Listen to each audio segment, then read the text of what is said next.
औज़ुबिल्लाहि मिनश्शैतानिर्रजीम बिस्मिल्लाहिर्रहमानिर्रहीम। लक़द जाअकुम रसूलुन मिन अनफुसिकुम अज़ीज़ुन अलैहि मा अनित्तुम हरीसुन अलैकुम बिलमुमिनीना रऊफ़ुर रहीम। फ़इन तवल्लव फ़क़ुल हस्बियल्लाहु ला इलाहा इल्ला अलैहि तवक्कलतु फ़हुव रब्बुल अर्शिल अज़ीम। सदक़ल्लाहु मौलानाल अलियुल अज़ीम।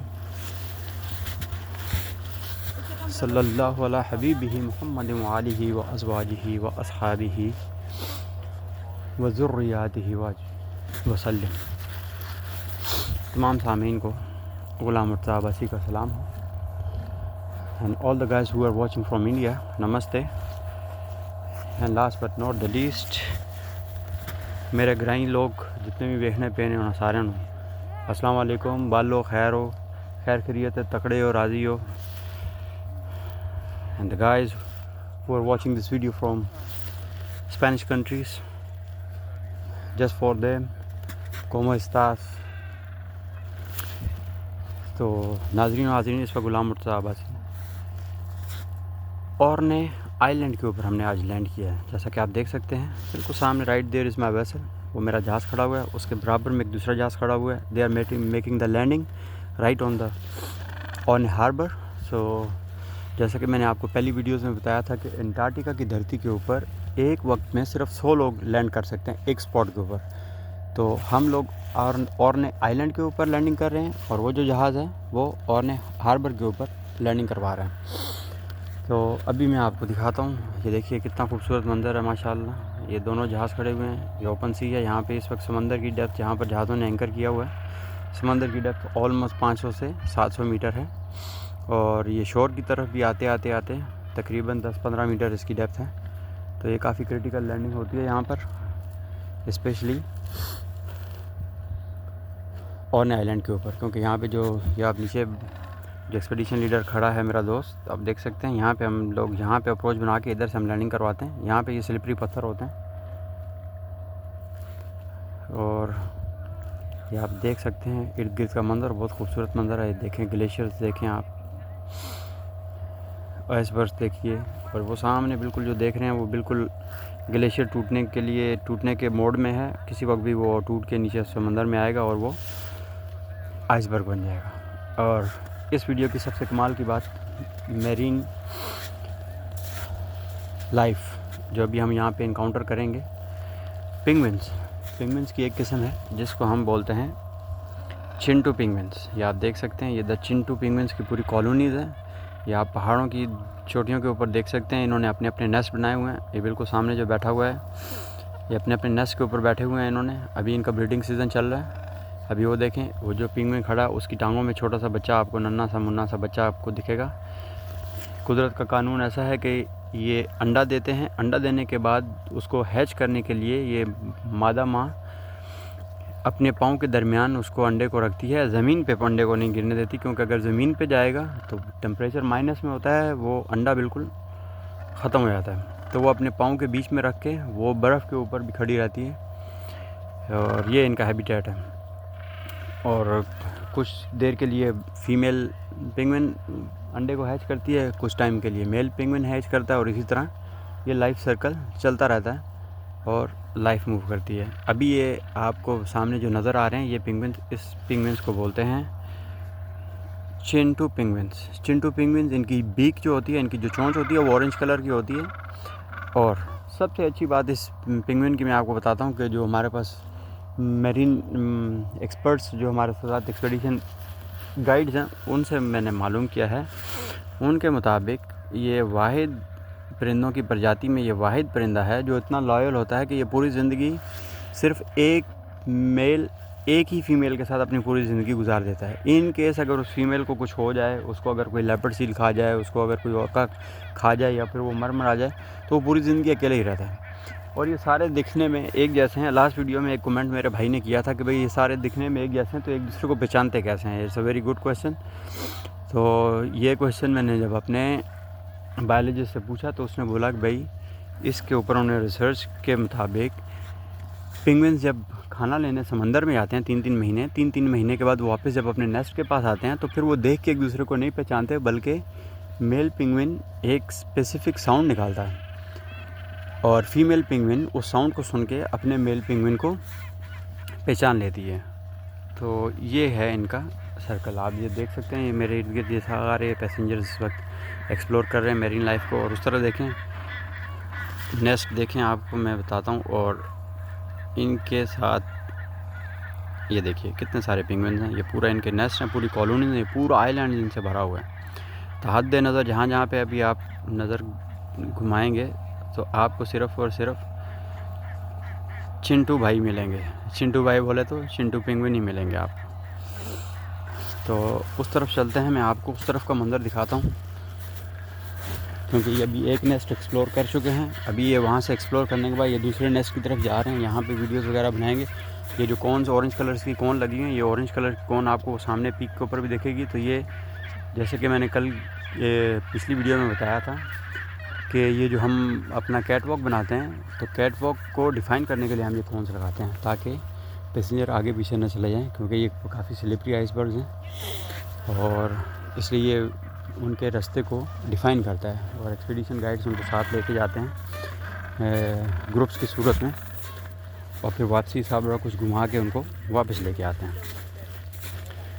उस तरफ को मैं आपको एक्सप्लोर करवाता हूँ। उस तरफ का बड़ा बेहतरीन मंज़र है, क्योंकि वो वाली जो पीक है वो इस पीक से छोटी है, और उधर का जो नेस्ट है वो आपको प्रॉपर नेस्ट आपको देखने मिलेगा।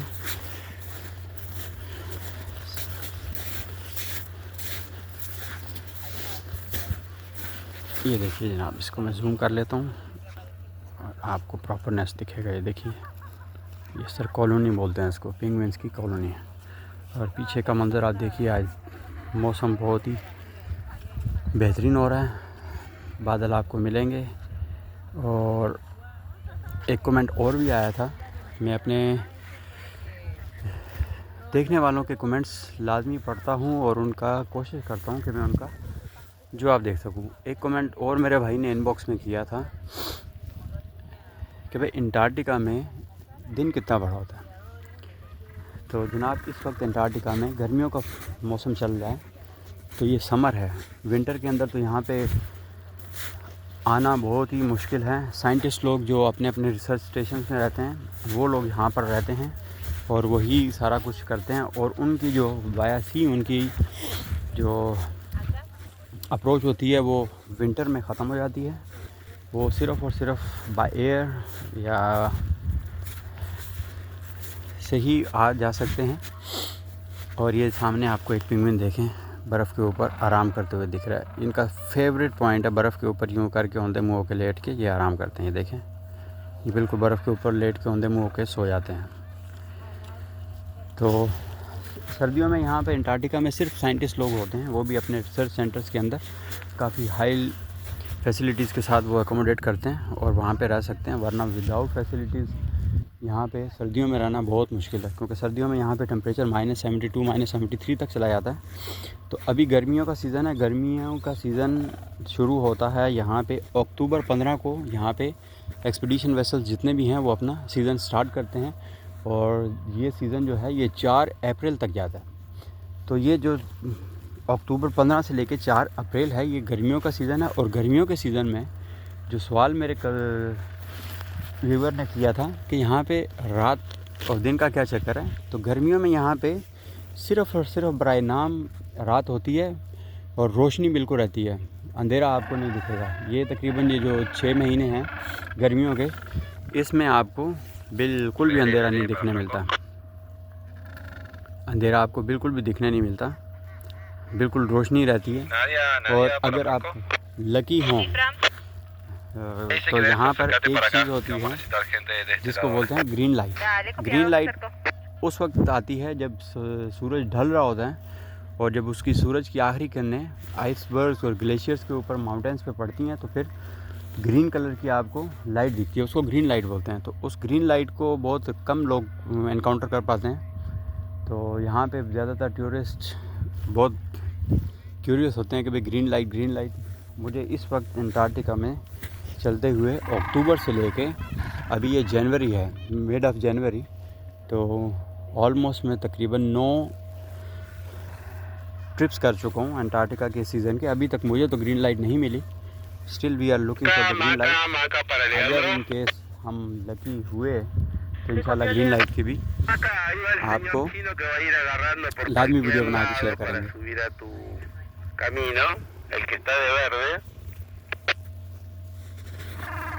Ok, ahí llegó.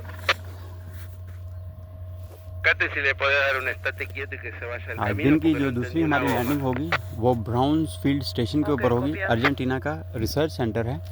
इंशाल्लाह वो भी प्रॉपर मैं व्लॉग एक बनाऊंगा, एक प्रॉपर वीडियो उसकी शेयर करूंगा। जितनी भी information I can collect regarding the brown field station तो वो मैं इंशाल्लाह आपके साथ शेयर करूंगा। उसकी जितनी भी विसिनिटीज़ में क्या क्या चीज़ें हैं, ब्राउन स्टेशन यहाँ पे स्टेशन कैसे होते हैं, क्या कंस्ट्रक्शन होती है, इंशाल्लाह मैं सब कुछ आपको शेयर करूँगा।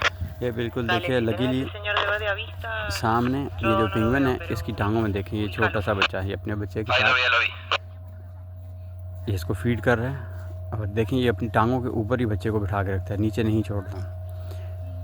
जब तक ये बच्चे बड़े नहीं हो जाते तो ये माँ बाप की रिस्पॉन्सिबिलिटी रहती है। 3 महीने माँ जो है वो समंदर में आती है और 3 महीने अब्बा जान जाके समंदर में क्रिल एक छोटी सी फ़िश होती है बिल्कुल झींगे की तरह, वो ये क्रिल को खाते हैं। ये इतना 3 महीने में खा लेते हैं कि बिल्कुल इनका पेट फूल जाता है। फिर ये वापसी अपने नेस्ट की तरफ आते हैं। वापसी नेस्ट की तरफ जैसे ही पहुँचते हैं तो ये क्रिल आके वॉमिट करते हैं, अपने बच्चे को खिलाते हैं वॉमिट कर करके, और ऐसे इनका लाइफ साइकिल चलता है। और ये देखिए एक छोटा सा परिंदा उड़ता हुआ जा रहा है, ये देखिए। तो यहाँ पे ये बहुत बेहतरीन मेरीन लाइफ है इधर की। तो बने रहिएगा मेरे साथ। और ये जो परिंदा उड़ते हुए जा रहा है ये सबसे बेहतरीन परिंदा है। बेहतरीन परिंदा इस तरह है, इसका नाम है अल्बाट्रोस की कहानी ये है कि ये अपनी लाइफ में इतना फ्लाई करता है कि ये अपनी पूरी ज़िंदगी में इतना उड़ता है कि अगर आप यहाँ से ज़मीन से चाँद की तरफ जाएं, 2 बार चाँद की तरफ जाएं, वापसी 2 बार ज़मीन पे आएँ, ये इतना फ्लाई करता है। तो ये कंटिन्यूसली ओपन सी में फ्लाई करता रहता है, बहुत कम ये लैंड करता है। समंदर के ऊपर ही फ्लाई करता है, समंदर के ऊपर ही अपना खाना वाना ढूंढता है और समंदर के ऊपर ही फ्लोट भी करता है। ये स्विम भी कर लेता है। तो अल्लाह की कुदरत है। तो इस वक्त मैं वापस नीचे अपने बेस के ऊपर जा रहा हूँ। और जैसे जैसे हम कुछ अगर ये देखें सामने ये पेंगुइन्स के नेस्ट के ऊपर 2 अल्बाट्रोस ने हमला किया है और जिसको वो अपने बच्चे को प्रोटेक्ट कर रहे हैं इन दोनों से। और इसी के साथ आज का वीडियो ख़त्म करते हैं। और जैसे दूसरी वीडियो मैं बनाऊंगा नई वीडियो के साथ, नई इन्फॉर्मेशन के साथ, नए टॉपिक के साथ इंशाअल्लाह आपकी खिदमत में हाज़िर हूँगा। एक अच्छे मैसेज के साथ इस वीडियो को यहीं पे ख़त्म करते हैं कि खुश रहें, आबाद रहें और अपने इर्द गिर्द जितने भी लोग हैं उनका ख्याल रखिए, क्योंकि खुशियाँ बांटने से बढ़ती हैं। इसी नेक पैगाम के साथ तमाम व्यूवर्स को गुलाम मुर्तज़ा अब्बासी की तरफ से अल्लाह हाफिज़, हस्ता प्रोंतो and see you soon, good bye.